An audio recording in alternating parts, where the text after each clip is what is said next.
Good Monday morning.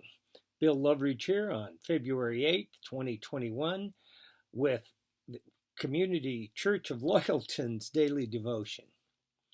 Today's devotion by Zike Pfeiffer is from his book In Pursuit, a devotional book for sportsmen. The title of the devotion is Unstoppable, and he recommends you read Daniel 4:34 and 35. We're going to start with Psalm 135, verse 6. Whatever the Lord pleases, he does, in heaven and on earth, in the seas and the deeps. The felt soles of my boots didn't hold. As I stepped from rock to rock, my foot slipped on moss and I fell into a deep hole in the river. Cold water spilled over the tops of my waders, down my pants, and into my right boot. I grabbed a clump of grass on the bank, righted myself, and then went back to fly fishing. Minutes later, I caught a 15-inch rainbow trout on a copper-headed nymph. It didn't matter that my wool socks were wet and cold. I was warm and alive inside. Few things exhilarate me more than a raging river, a rocky crag, or a forest full of pine trees. Aldo Leopold captures my heart perfectly. There are some who can live without wild things and some who cannot. These essays are delights and dilemmas of one who cannot. Like Leopold, I cannot live without wild things. This is one reason I'm so attracted to the God of the Bible. I will never encounter anything or anyone more untamable than God. To be wild means to not be limited or restrained. Something that is wild does not answer to us, is not controlled by human hands. It is highly unpredictable and cannot be made to carry out our will. These are the qualities of wild things, and these are the qualities of our Creator. Nebuchadnezzar, the Babylonian king whom God humbled, declared, "All the inhabitants of the earth are accounted as nothing, and he does according to his will among the host of heaven and among the inhabitants of the earth, and none can stay his hand or say to him, 'What have you done?'" Daniel 5:35. No one can stop God's hand. No one can question him about the things he does. No one can tame God.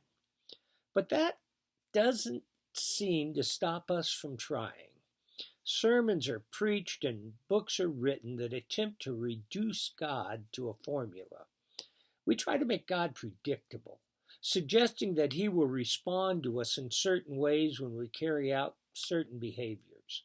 We apply this formulatic approach to God in numerous categories, but let's look at parenting as an example. We often think the formula for God doing what we want with our children looks something like this. I pray, plus read the scriptures, plus discipline, plus read the latest parenting book and follow its advice, equals God will give me a child who is well behaved and faithful. When we think of God in this manner, in parenting or any other area of life, we reveal our desire to domesticate the most untamable being in our lives. The creator of all things doesn't fit into our linear equations for him, and thank God that he doesn't.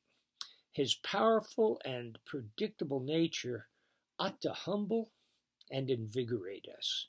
When I was navigating the rocks and currents in order to angle for trout, I was reminded that I was not the most powerful force in the environment. The river was bigger and stronger than me, and I was not in control of it in any way. These qualities are precisely why I go to the river. They infuse me with life and remind me how important it is to feel small and vulnerable at times. This is what a right understanding about the untamable nature of God does for us. It keeps us on our toes and in awe of the God we can't predict. Oh, God, you are in control and I am not. Help my heart to be appropriately humbled by your greatness and majesty. Help me not to domesticate you or try to make you predictable. Keep me in awe of your supreme power over all created things. Amen. Well, thank you for starting out the week with us. It'll be a good week. I'm sure of it. I'll see you tomorrow. Be blessed.